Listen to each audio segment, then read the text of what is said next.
Hi guys and welcome to another video. So in this we're going to show you guys how to concatenate strings in C. So to get started, let's create the first string. I'm going to call it str1. I'm going to create a string here.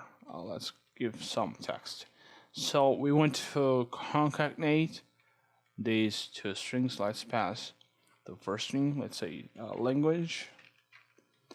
Let's call the C.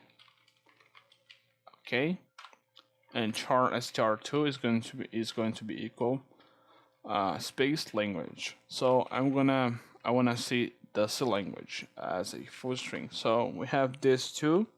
If I would want to see this on the screen, I would only do this.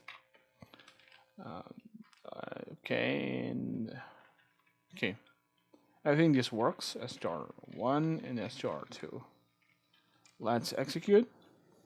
This way I could say the C language, I could see the C language, but I actually want a string, okay, with this content. So to do that, let's call char str actually.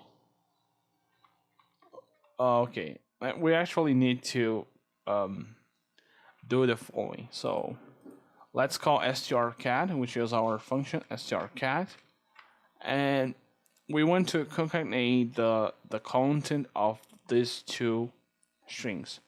One important thing to note here is that the content will be appended to the end of of the first string. So if we pass str1 and str2, okay.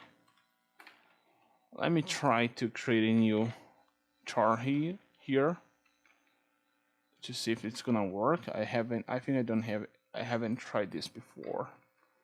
Let's add a new line here. Let's pass str and let's execute. Okay, so you guys can see it doesn't return a value, so you cannot do this. But if we pass str1 here, it actually works. That's the language. So this is how you concatenate strings in C. It's a little bit confusing, to be honest, because it should return a string here, but it doesn't. It just alters the content of the first string that you have, and then you got this new string. Okay, so this was the video, guys. I hope you enjoy. See you guys next time.